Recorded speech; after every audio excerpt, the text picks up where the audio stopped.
Cordial saludo. Este es el grupo de Biología Molecular y Celular, el cual está conformado por mi persona, Nayib Castillo, Dunel Figueroa, Eliud Sánchez, Luis Osorio y Nelson Santos. Tenemos que asegurarnos de entender bien Fusarium oxysporum, porque es un hongo muy estudiado en microbiología por su impacto en la agricultura. Es un patógeno que infecta cultivos y tiene una gran capacidad de adaptación. Para entender cómo sobrevive y se expande, revisamos su metabolismo, glucólisis, osmoregulación y respiración. Dunamis nos explica la glucólisis. La glucólisis es el primer paso para la obtención de energía. Se da en el citoplasma y consiste en una serie de 10 reacciones enzimáticas donde una molécula de glucosa se transforma en 2 moléculas de piruvato, generando también 2 moléculas de ATP, adenosín y trisfosfato, y NADH, nicotinamida, adenina, dinucleodo y reducido.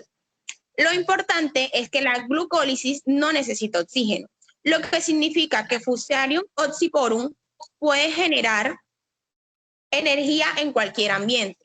Pero el distinto del piruvato depende de si hay oxígeno o no. Si hay oxígeno, el piruvato entra en la respiración aeróbica pasando por el ciclo de Krebs en la mitocondria, donde se genera más ATP. Y si no hay oxígeno, el piruvato entra en la fermentación, convirtiéndose en etanol o ácidos orgánicos. Aunque genera menos energía, le permite sobrevivir en ambientes pobres en oxígeno, como el suelo compacto o raíces infectadas. Este proceso es clave para su metabolismo porque le permite seguir activo sin importar el ambiente donde se encuentre.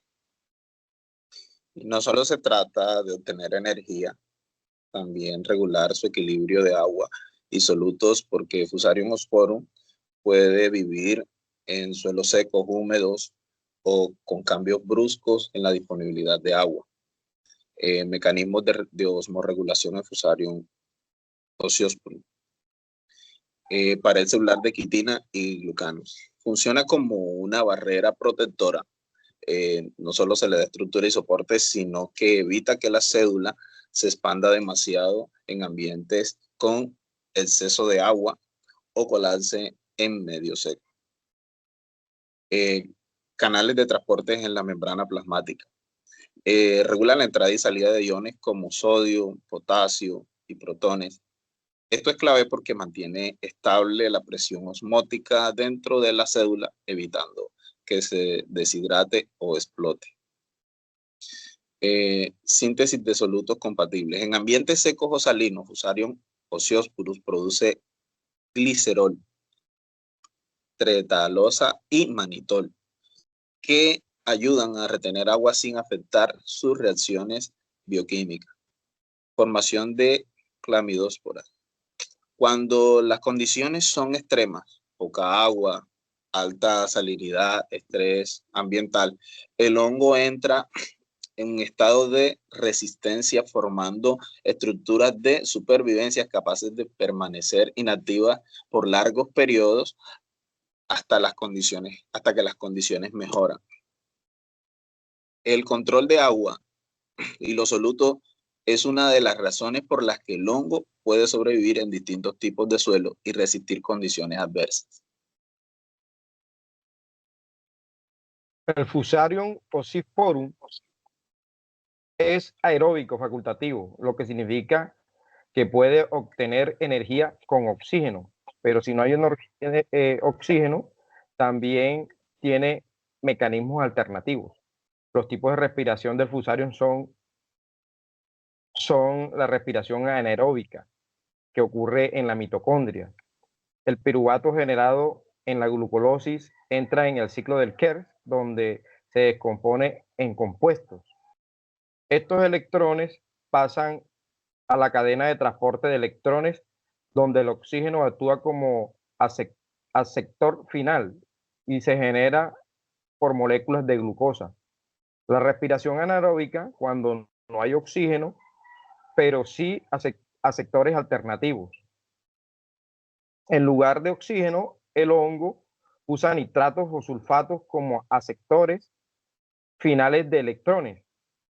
Genera menos ATP que la aeróbica, pero sigue siendo eficiente para la fermentación cuando no hay oxígeno ni aceptores alternativos. Una de las ventajas evolutivas es porque este hongo puede sobrevivir en suelos compactos, o sea, en suelos duros, en tejidos vegetales infectados, incluso en zonas agrícolas donde la humedad es muy baja. Si lo resumimos, Fusarium es un hongo altamente adaptable y de gran impacto en la agricultura.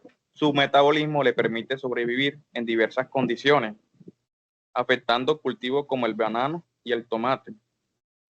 En primer lugar, se obtiene energía a través de la glucosa, que es un proceso que no requiere oxígeno.